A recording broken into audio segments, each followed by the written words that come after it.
Developing a relentless work ethic, there's something rare, almost sacred, about a man who shows up every single day. No excuses, no drama, no need for applause. Just focused, consistent effort. Not for attention, not for quick rewards, but because he's made a vow to himself to become more than average dot in a world hooked on comfort and shortcuts. A true work ethic is rare, and precisely because it's rare, it's powerful. But let's be clear. It's not about clocking the most hours or burning yourself out to prove a point. A relentless work ethic isn't loud. It's not for show. It's an internal decision that the work must be done whether you feel like it or not. The Stoics understood this centuries before grind culture was a thing. They treated work as a duty, not a performance. Marcus Aurelius, while leading an empire, still carved time each morning to write, reflect, and discipline his mind. He didn't wait for inspiration. He created systems. He showed up even when the world around him was in chaos. That's the kind of discipline you need, not the kind that lasts until it gets boring, but the kind that survives frustration, setbacks, and slow progress. Real work ethic is forged when results are invisible, when you still move forward even though nothing seems to be changing. You wake up tired, but you show up. You're uninspired, but you still do the work. You fail, but you come back stronger. Work ethic isn't about perfection. It's about alignment. It's about asking yourself every night, did I move forward today? Even if it's just an inch. It matters because small, relentless steps beat occasional giant leaps every time dot. And yes, people will misunderstand. They'll call it obsession. They'll tell you to relax. Let them. While they scroll, you build. While they wait for motivation, you create momentum. In 5 years, the gap between you and them won't just be noticeable. It will be undeniable. But here's the truth. No one's going to check if you stayed disciplined today. No one's going to push you. This is between you and you. That's what makes it powerful. So ask yourself, what would your life look like if you stopped waiting to feel like working and simply committed to doing it every day? What if you applied focused pressure relentlessly, no matter what? Because the man with a relentless work ethic doesn't just reach his goals. He becomes the kind of man who cannot be stopped. The mindset of those who never quit. The men who refuse to quit aren't fueled by hype. They aren't fearless superheroes. They feel fear. They feel doubt. They have nights where the weight of everything feels unbearable, but they keep moving anyway. The difference is they've trained their minds to see resistance not as a wall, but as a signpost. This is exactly where I need to be. Stoicism shapes that mindset. It strips away the illusion that life is supposed to be easy. It teaches that ease is not the goal, resilience is. As Seneca wrote, difficulties strengthen. The mind is labor, does the body. This isn't poetic fluff. It's a hard truth you either accept or get crushed by. Men who never quit have embraced hardship as part of their identity. They've stopped expecting smooth paths. They expect storms, and they prepare for them. So when life hits, they don't flinch. They lean in. They breathe through it. They remind themselves, this is the price of growth. Most people quit because they thought the journey would be easier. The relentless ones never made that mistake. But grit alone isn't enough. What truly separates these men is clarity. They know exactly what they're fighting for. Their reason is bigger than comfort, bigger than ego, bigger than excuses. It might be freedom, redemption, or proving to themselves more than anyone that they are no longer the man they used to be. That clarity becomes their anchor. When life feels heavy, they don't drift. They root themselves. They stop negotiating with their feelings. They stop chasing motivation. They operate on standards, not moods. Here's the truth. Sometimes you won't see results for weeks, months, maybe even years, and that's where most people fall apart. But the men who never quit don't measure progress only by results. They measure it by alignment, the inner knowing that they are doing the work that must be done, recognition or not God. They also know that quitting doesn't always look like giving up. Sometimes it's disguised as compromise, distraction, perfectionism, or endless preparation instead of execution. The relentless spot these traps and answer them with immediate action. When they fall, and they do, they don't stay down. They extract the lesson, reset, and return with sharper resolve. To them, failure is just another rep, another brick, another step forward. Their mindset can be summed up in one belief: I may not be the most talented, the fastest, or the smartest, but I will be the last one standing. Every day they prove that to themselves through effort, sacrifice, and silent decisions that no one else would blame them for avoiding. So here's the question you need to ask yourself: what's your threshold for quitting? Where do you usually stop? And more importantly, what version of yourself is waiting just beyond that limit? Cross that line once, and you'll start redefining who you are. You'll stop being the guy who tries and start being the man who finishes. Again and again, the world may not applaud you immediately, but one day it will look at everything you've built and call it discipline, call it strength, call it success. But you'll know the truth. It's refusal. It's patience. It's grit. It's the quiet fire that whispered every single day, keep going. You don't rebuild yourself by accident. You don't wake up one morning as the man you've always admired. It takes intention. It takes sacrifice. It takes silence, solitude, and an unshakable commitment to a vision no one else sees yet. But you do, and that vision doesn't need the old you, the version that tolerated disrespect, delayed his dreams, broke promises to himself, and let fear dictate his decisions. He's gone, not out of hate, but because he's no longer useful. The next chapter of your life doesn't need his survival. It needs your evolution. So here's your choice. Will you carry the weight of the man you used to be? Or will you bury him and rise? Either way, your future is watching. Now I want to hear from you. What's one part of your life you know you need to burn down to rebuild stronger? Drop it in the comments below. And if you're serious about your transformation, watch our Rebuild Yourself playlist. Next, it's filled with step-by-step Stoic strategies to create the man you've always known you could be. Turning pain into power pain is inevitable. It touches every life, every heart, every mind. But what separates the broken from the unbreakable isn't how much pain they've endured. It's what they do with it. Most people try to run from pain. They numb it with pleasure, drown it in noise, bury it under distractions. But the Stoic doesn't run. The Stoic looks pain in the eye and asks, "What are you here to teach me?" Pain, when faced directly, isn't just suffering. It's a signal.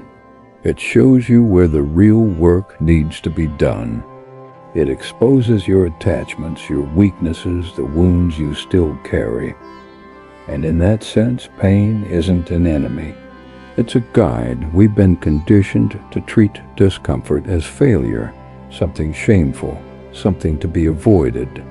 The Stoics flipped this idea completely.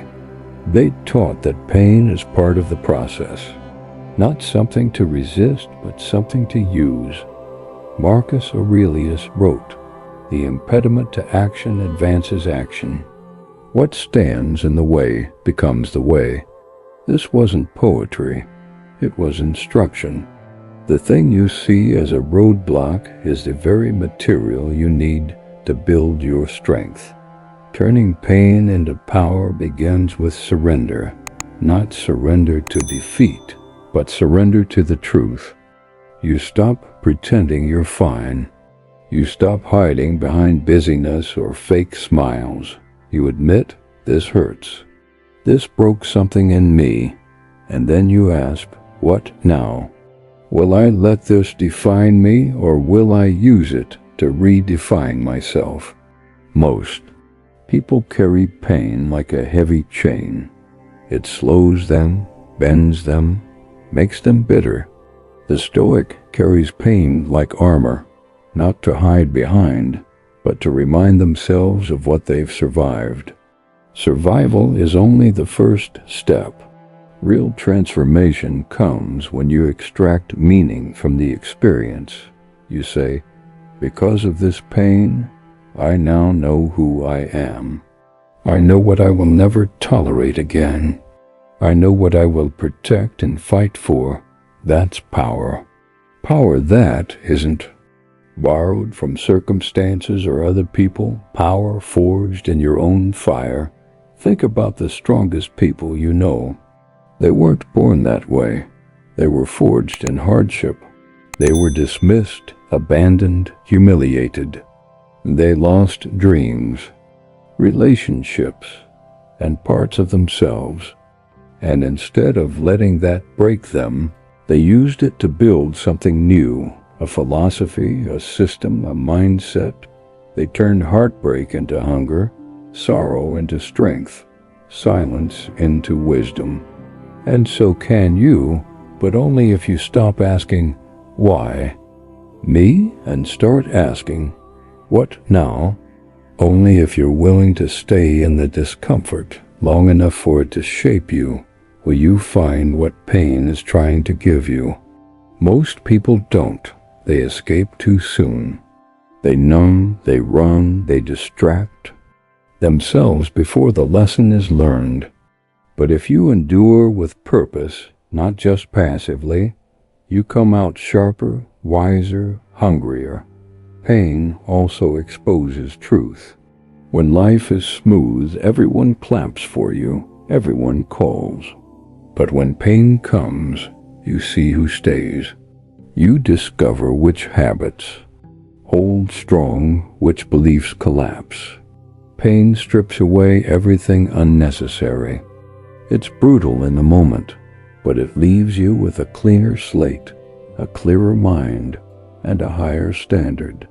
Most importantly, it changes your perspective, because once you've faced deep pain and risen from it, the small things stop shaking you. Failure doesn't scare you. You stop chasing approval. Discomfort no longer feels like a threat. You've been through worse. You survived. And now you walk with a quiet authority that can only be earned. So if you're hurting right now, good. That means there's still power to be claimed. Don't hide from it. Don't cover it up. Go deeper. Let the pain do its work. Because once you own it, pain turns into purpose, and purpose turns into power.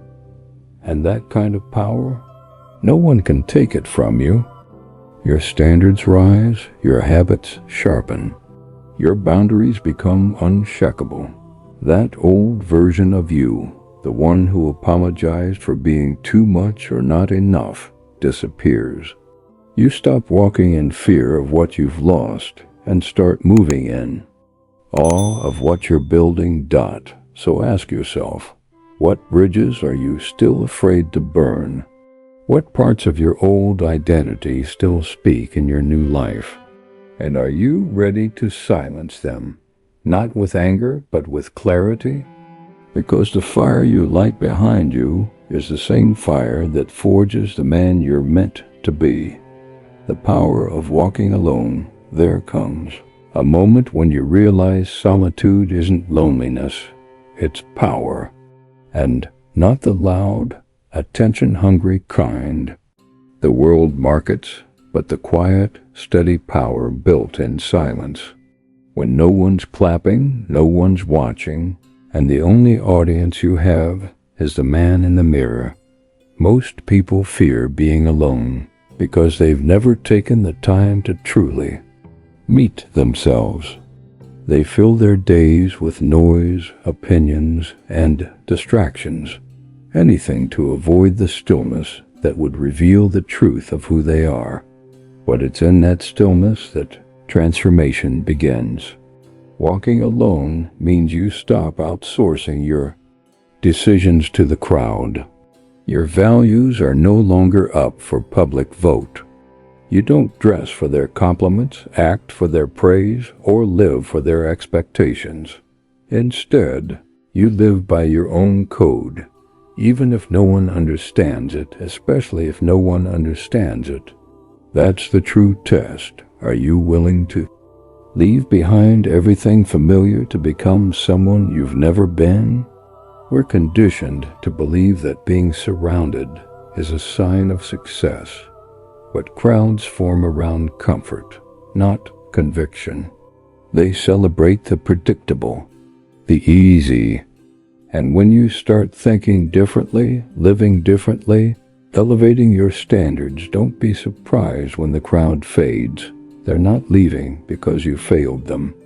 They're leaving because you've outgrown them. That's exactly what's supposed to happen. There's a sacred strength in waking up every day knowing your momentum is yours alone. No one's coming to rescue you. No one's obligated to understand your path. The Stoics understood this deeply. Epictetus taught, used to want events to happen not as we wish, but as they do, and to use what happens as fuel for self-mastery. Walking alone teaches you exactly that. It reminds you your mind is a fortress no one can enter without your permission. When you walk alone, your steps become intentional. You're no longer pulled left or right by trends or approval. You start saying no more often, not out of anger, but out of self-respect. You protect your time because you understand its worth. You stop explaining yourself. You stop asking for permission. You trust your own voice over the noise of the world. And in that, you reclaim something priceless, sovereignty over your life. But the path is not without pain. There will be nights when the silence feels too loud, when the absence of validation feels like rejection. This is the point where most turn back. But it's also where real growth begins. Without the crutch of external support, you stand fully on your own. Every belief is tested. Every insecurity is exposed. And with each step, you build something no one can take away. Self-reliance. Solitude forces you to face your flaws without distraction. It strips you bare, demanding honesty with yourself. And in that confrontation, you either retreat into comfort or rise into clarity. Once you master walking alone, you stop fearing abandonment. You see solitude not as punishment, but as refinement. And that's when you stop chasing and start attracting. Your presence begins to speak louder than your pursuit. And the irony? Once you no longer need anyone, the right people naturally show up. Walking alone isn't a curse, it's a privilege. It means you've chosen yourself.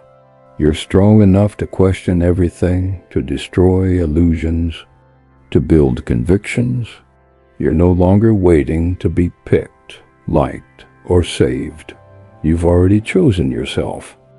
So if you find yourself walking alone right now, good. That means you're not following. That means you're not pretending. That means you're doing the deep, invisible work no one sees, but everyone eventually feels. Keep going.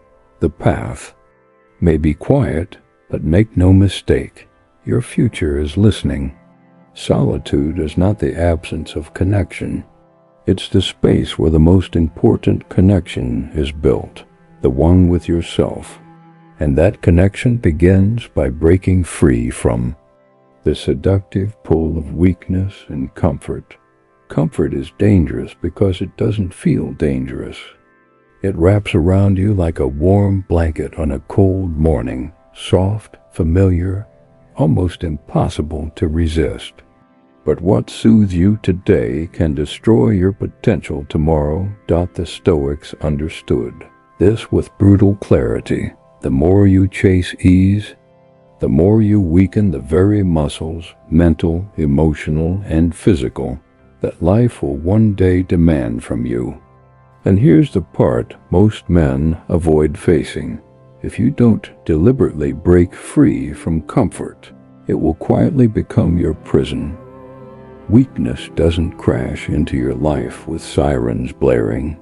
It creeps in slowly, disguised as rest, reward, or the thought, I deserve this. One day you skip a challenge, the next you take the easy option. Before long, avoiding difficulty becomes your default. You stop risking. You stop growing, not because you failed, but because you surrendered to comfort. And comfort breeds stagnation. Stagnation breeds decay. Every moment that forged you, that sharpened your edge, came from discomfort, not ease. It was pressure, not pleasure, that made you stronger. Seneca put it simply, we must undergo a hard winter training. Without deliberate challenge, the mind softens. The soul loses its grit. And soon even the smallest obstacle feels overwhelming. That's why you must train yourself daily to resist the pull of ease.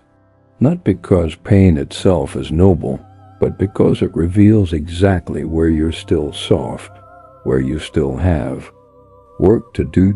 Breaking free from weakness starts with radical honesty. You ask yourself, where have I gotten lazy?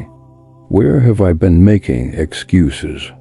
Where have I been choosing what's easy over what's necessary? Then, without waiting for the perfect moment, you act. You do the hard thing, not because you feel ready. You won't, but because you want to become the kind of man who acts before the feeling comes. Confidence is not the requirement. It's the reward. Weakness is not inability. It's unwillingness. And willingness can be trained. Every time you choose discipline over indulgence, you reinforce a new identity, one rooted in self-respect, not comfort. Over time, this repetition forges strength that no one else can see, but that holds you steady when everything else shakes. Because here's the truth, the cost of growth is always discomfort, but the cost of comfort is your life. Don't be the man who looks back a year from now and realizes he's still in the same place. Be the man who looks back and barely recognizes himself because he had the courage to replace what was soft with what was solid, erasing the old mindset and programming a new one. Your life is a reflection of your programming, not just the choices you make consciously, but the beliefs buried so deep you don't even realize they're running the show. These are the voices you absorbed in childhood, the fears you never questioned, the limits you accepted as just the way things are. And here's the uncomfortable truth. If you don't rewrite the script, you will live out someone else's story. It shows up everywhere. In the way you speak to yourself after a failure, in the dreams you've secretly decided are too big for you, in the moments you swallow your voice when disrespected because that's just who I am. These patterns didn't appear out of nowhere. They were learned. And what's learned can be unlearned. Epictetus said, "It's not events that disturb people, but their judgments about them. And those judgments, they come from your programming, an invisible code you run every day without realizing it. If you want real transformation, you can't just change your habits. You have to change the beliefs that created them. And that's not a casual upgrade. It's a war inside your own mind. Because when you try to think differently, the old program will fight back. It will tell you to stay small. It will whisper that growth is dangerous, that ambition is selfish, that discipline is too hard. If you don't catch that voice and challenge, it will quietly sabotage everything you try to build. Reprogramming starts with awareness. The moment you hear yourself say, "I'm just not that kind of person," stop, ask, why? Where did that belief come from? Was it a fearful parent? A failure you never processed? A careless comment that still echoes years later? Once you trace the source, you strip away its power. But you can't stop at erasing. You have to replace. Nature hates a vacuum. Without a stronger belief to fill the space, the old one will return. So you build a new identity. Not a fantasy, but a clear, deliberate self-definition rooted in action. Don't say, "I'm trying to be disciplined." Say, "I am disciplined." Don't say, "Maybe one day I'll be confident." Say, "I am building confidence through my actions." Reinforce it every day through repetition. Catch one self-limiting belief and replace it. Then 2, then 5. Build routines around your new identity. Speak differently. Move differently. Stop tolerating what the old version of you accepted. The shift won't happen overnight. You'll slip. The old voice will return. But now, you'll recognize it. And that awareness is power. You'll say, "That's not me anymore." Even if you stumble, you won't stay down because the new program is stronger. One of the greatest lies you've been told is that your identity is fixed. Stoicism teaches the opposite, that you are malleable.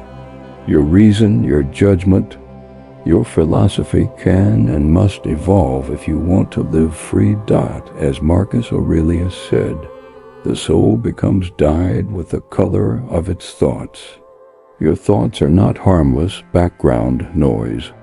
They are transformative, shaping your soul, your choices, and ultimately your future. So ask yourself, what thoughts are coloring your soul right now? Are they strengthening you or slowly corroding you? Are they truly yours or hand-me-down beliefs you never questioned? Until you confront the roots of your thinking, you'll keep watering weeds and wondering why nothing strong is growing. Rebuilding your life is not just about brute willpower. It's about changing the operating system that drives everything you do. That change begins the moment you stop running on default and start designing a mind that serves your highest self, cutting off negative influences forever. Look closely.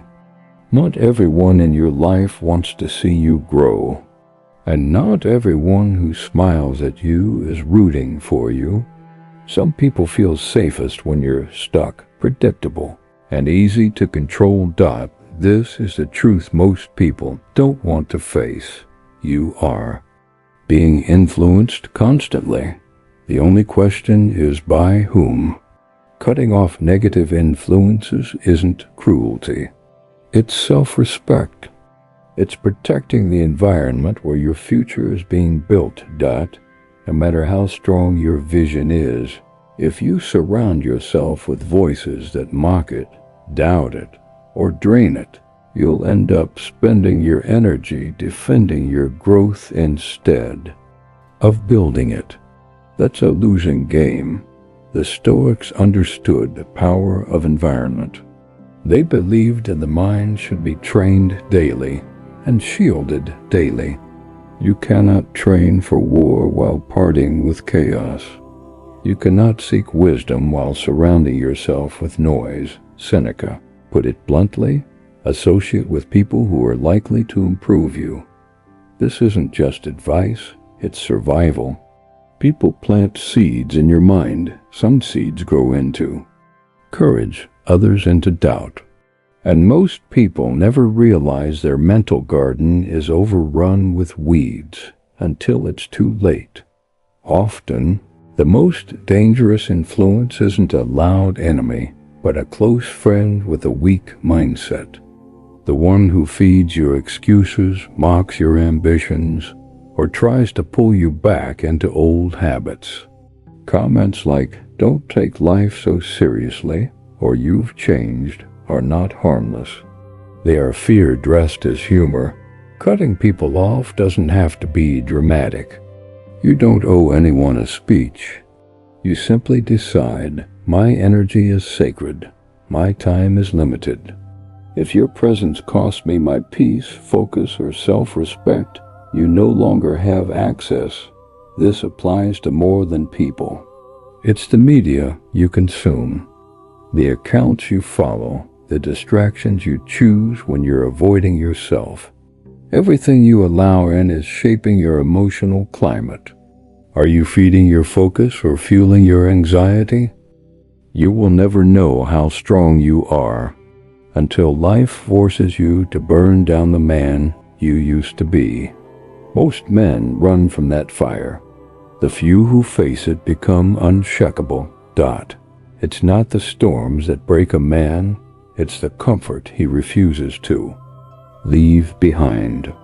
If you've been feeling stuck, it's not because you lack potential.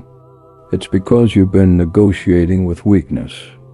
Every man carries two versions of himself, the one he is and the one he could be. The difference between them? The courage to destroy the old self before it destroys your future. Welcome to StoicCraft, where we turn ancient Stoic philosophy into modern strategies for unshakable strength, discipline, and self-mastery. If you're ready to rebuild yourself into a man no one can break, this is where the work begins.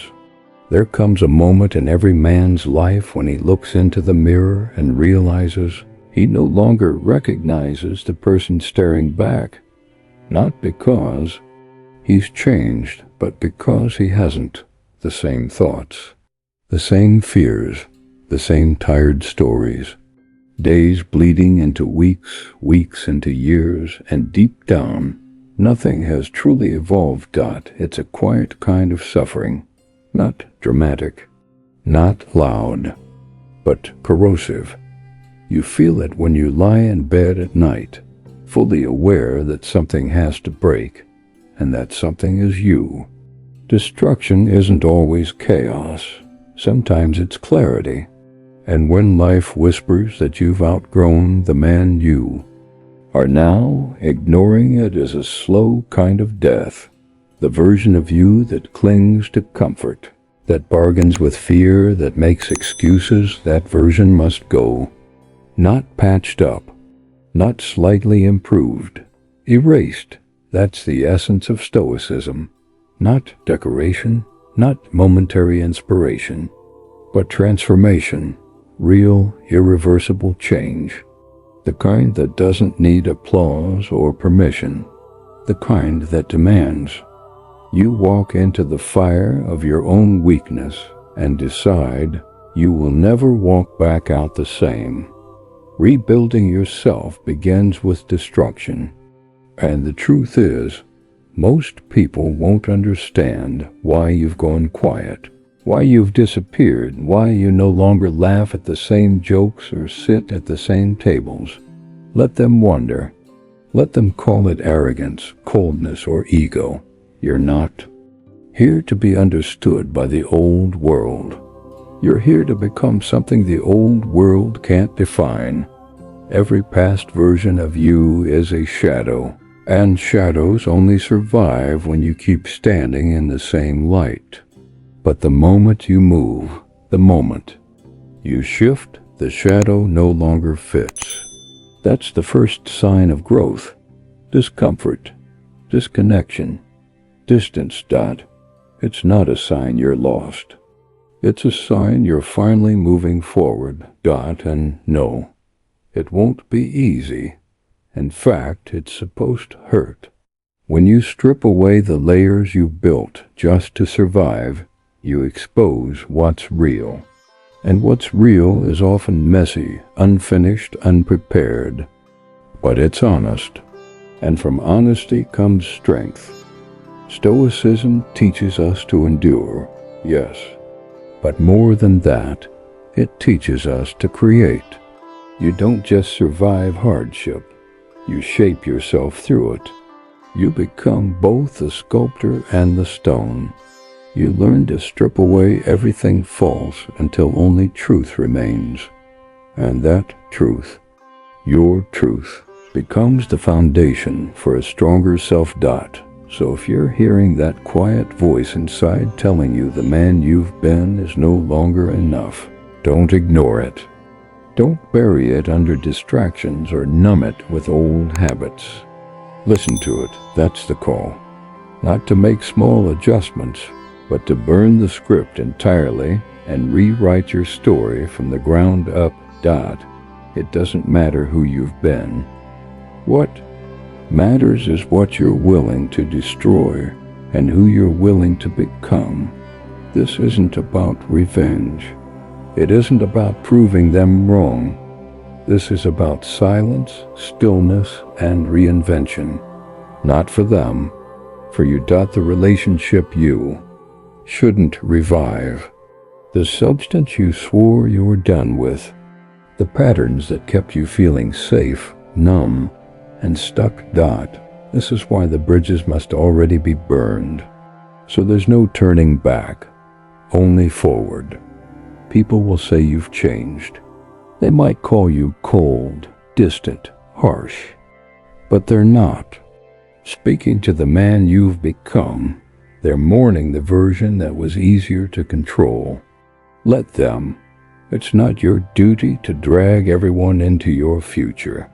Some people were only meant to know the outdated you. That was their chapter. Your next one begins the moment you stop rewriting the last. There's a kind of freedom that only comes when your past can no longer reach you. Not because it's vanished, but because you've built something stronger in its place. And when that freedom becomes your foundation, everything changes. Edit your circle with intention. If a connection exists only because of history, habit, or guilt, it's time to re-evaluate. Loyalty is earned daily. Your future doesn't owe anyone an invitation just because your past did. Yes, there will be guilt. You'll wonder if you're being too cold or selfish. That's normal. It means you're healing from the conditioning that taught you to put other people's comfort above your own evolution. But eventually you must choose. Grow. Or please, you can't do both. Nature sheds the old to make room for the new. Trees drop leaves. Snakes shed skin. Your growth will require the same. You are not obligated to carry anyone who refuses to walk, and you are not required to explain your transformation to people committed to misunderstanding it. So, take a moment. Look at your circle, your inputs, your habits. Ask, Who would I become if I stopped letting these influences in? What could I build if I guarded my peace like my future depended on it? Because it does. Building an unbreakable routine for growth doesn't come from occasional bursts of motivation. It happens in the quiet hours, through repetition, structure, and a routine so solid that drifting backward becomes impossible. If your days are chaotic, your life will be too. If your habits are random, so will your results. That's the hard truth most people avoid. Success isn't built on intensity. It's built on consistency. An unbreakable routine isn't just a schedule. It's a philosophy. It's the decision to stop waiting for ideal conditions and start shaping your environment around your goals. Because willpower fades. Emotion fluctuates, but discipline built through routine carries you through when nothing else does. The Stoics were masters of this. Marcus Aurelius began each day reminding himself that he would encounter selfishness, ingratitude, and irrational behavior, yet he still committed to meeting the world with integrity. That wasn't chance. That was training. That was repetition. That was a man who understood something timeless. Before you can lead anyone else, you must first lead yourself. And self-mastery begins with structure. So ask yourself honestly, what does your daily routine say about your real priorities? Not the ones you write in a notebook, not the ones you post online, the ones you live. If someone shadowed you from the moment you woke up, would they see a man deliberately building something powerful? Or would they see someone merely drifting, surviving another day? An unbreakable routine means you have non-negotiables. Time. To move your body, to still your mind, to work deeply without distraction. It means you don't wake up and scroll. You don't let the world dump its noise into your head before you've even heard your own thoughts. This isn't about becoming a robot or chasing perfection. It's about simplicity, clarity, and repetition. Wake at the same time. Keep a clear rhythm for your mornings. Know when you'll train, when you'll focus, when you'll disconnect. And most importantly, do it whether you feel like it or not, especially when you don't feel like it. That's where discipline is forged. Most people chase motivation, but ignore momentum. Real growth? It's boring. It's the quiet repetition of the basics until they become instinct. It's trusting that the invisible work you're doing now will eventually appear in visible results.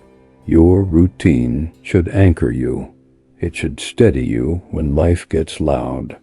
It should be designed not just for what you want to achieve, but for the kind of man you want to become, because every habit is a vote for your future identity. And the more votes you cast, the more inevitable your transformation becomes. This is where most people fall apart. They build routines for their best days, not their real days. They aim high, burn out, quit. But the Stoic doesn't aim for perfection. He aims for resilience. You create a system that survives bad moods, tired mornings, and uninspired afternoons. That's how you win, not with bursts, but with rhythm. And yes, life will try to interrupt you. Emergencies will come. People will demand your time. But when your routine is built on clarity and anchored in purpose, you adapt without collapsing. That's the mark of an unbreakable system. It bends, but it doesn't break. So stop leaving your day to chance. Audit it. Design it like it matters, because it does. Build a routine so tied to your identity that skipping it feels like betrayal. That's when you know you're locked in. Because greatness isn't a moment, it's a pattern. And your routine is the blueprint. Mastering emotional control and self-discipline, most men are prisoners to their emotions. They react before they think. They speak before they reflect. They act on impulse and call it authenticity. But uncontrolled emotion is the quickest way to burn down everything you've built. One outburst of anger, one wasted day in distraction, one slip into laziness, and weeks of progress are gone. The Stoics knew emotional control wasn't just a virtue, it was power. A mental discipline that separates those who steer their lives from those who drift through them. We live in a world obsessed with expression but careless about restraint. Say what you feel. Don't hold back. But emotions left unchecked will lie to you. They will convince you to sabotage your own goals for temporary comfort. Emotional control is not suppression. It's awareness. It's seeing the emotion rise and deciding how to respond instead of letting it run the show. It's that pause before you speak. That moment you ask yourself, will this choice move me closer to the man I want to be or further away? The Stoics didn't wait for crises to practice this. They trained daily. Marcus Aurelius wrote about his emotions, observed them, studied them. He didn't deny their presence, but he refused to be their servant. That's the practice. To be so aware of your inner world that nothing catches you off guard. Not fear, not anger, not desire. You acknowledge them, then decide. From that awareness grows discipline. Discipline is not a punishment. It's a promise to yourself. It's the commitment that feelings will not dictate your actions. That being tired won't mean skipping your responsibilities. That feeling offended won't mean lashing out. That the pull of short-term pleasure won't outweigh your long-term vision. And here's the truth. Discipline happens in silence. No one cheers when you resist the urge to procrastinate. No one claps when you walk away instead of exploding in anger. But over time, you'll feel it. You'll notice you react less, you need less validation, you stop chasing the quick fix. You'll start moving differently, thinking differently, deciding differently. The more you master your emotions, the more emotional freedom you gain. You stop fearing discomfort. You stop avoiding failure. You start living on your terms, not at the mercy of chaos. Don't think about it.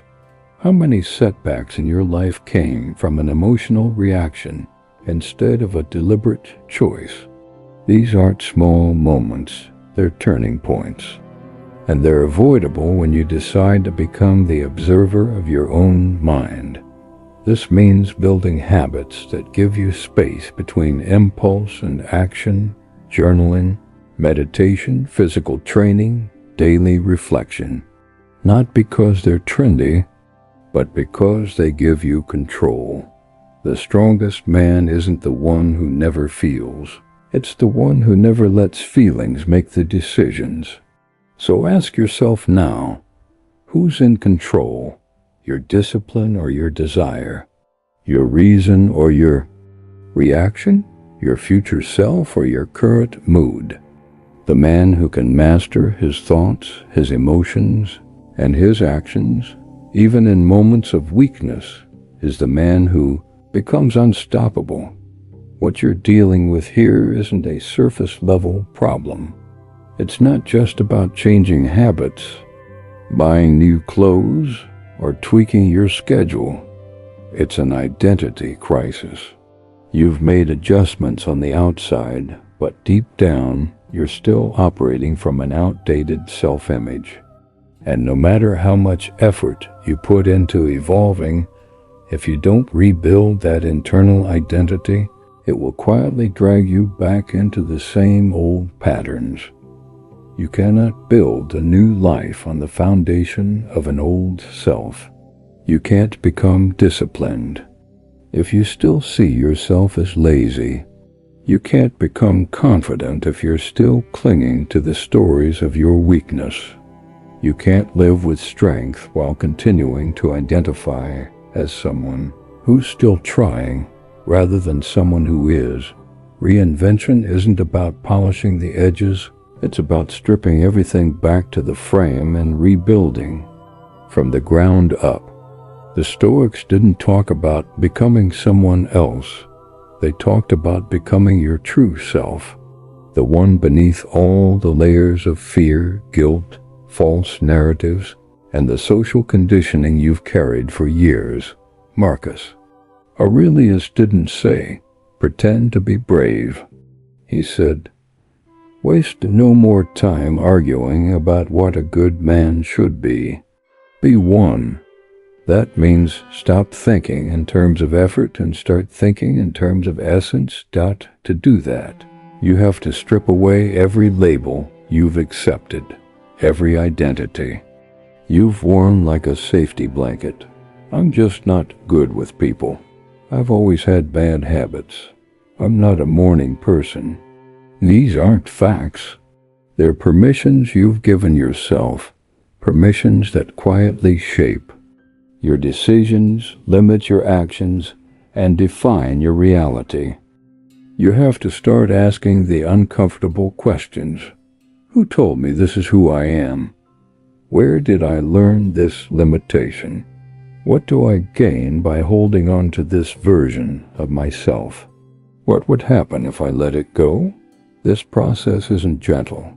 It means killing off parts of yourself that feel like home, parts that might have protected you once, but now sabotage you daily.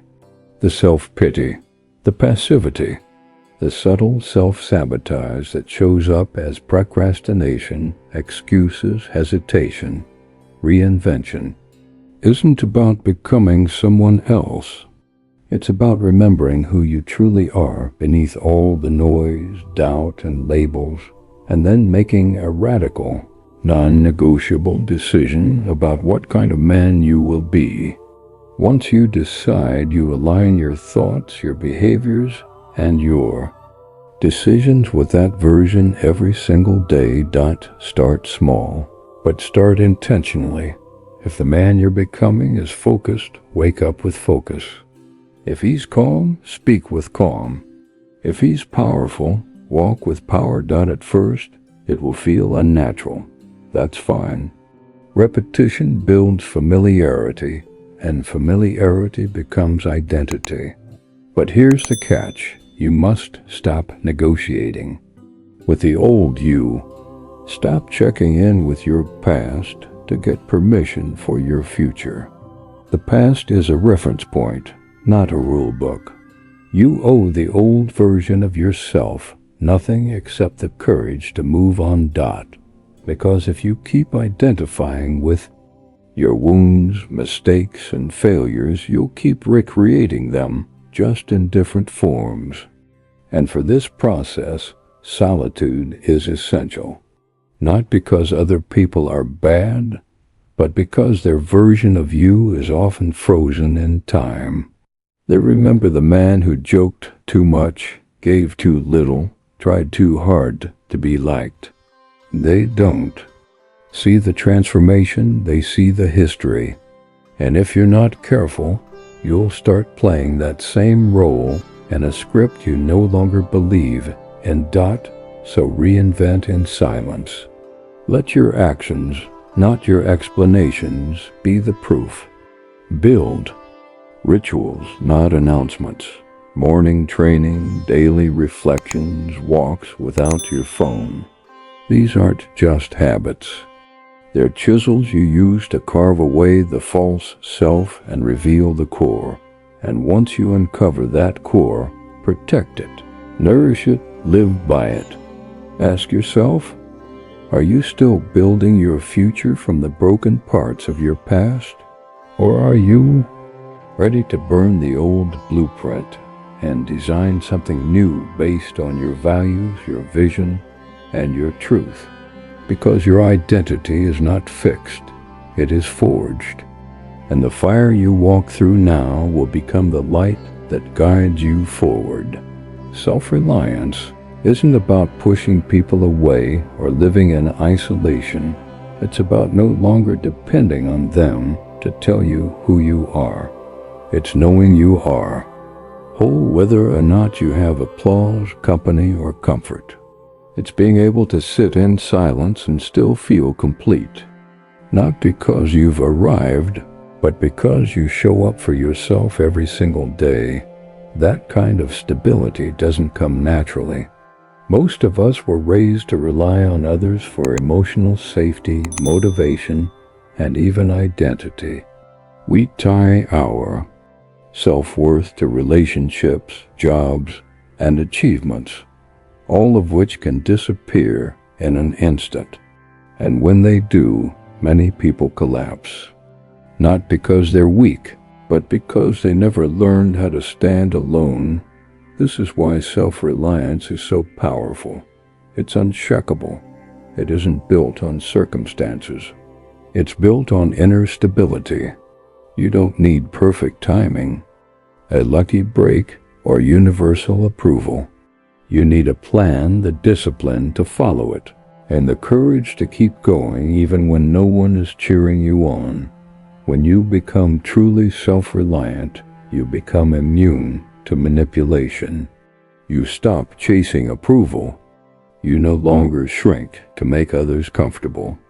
You don't fear rejection because your self-worth isn't rented from other people. It's owned, and only you can take it away. And here's what most people miss. Self-reliance is a skill. You're not born with it, you build it. You build it every time you keep a promise to yourself. Every time you choose discipline over distraction. Every time you follow through on what you said you'd do, even when no one is watching. These small, private victories earn you something priceless. Your own trust. When you trust yourself, your language changes. You stop saying, "I hope I can do it," and start saying, "I will figure it out." That shift from wishing to deciding is the birth of inner power. And this kind of power doesn't need to be flaunted. It moves with quiet intention. People will notice it without you saying a word. They'll sense it in the way you carry yourself, in the way you hold your boundaries, in the way you stay steady no matter what's happening around you. So if you're feeling alone right now, good. That means you've stopped leaning on what's weak. That means you're standing at the threshold between who you were and who you can become. Don't retreat. Don't beg to be saved. Keep building, slowly, daily, relentlessly. Because when you master the art of self-reliance, you don't just survive without others. You become someone they can rely on.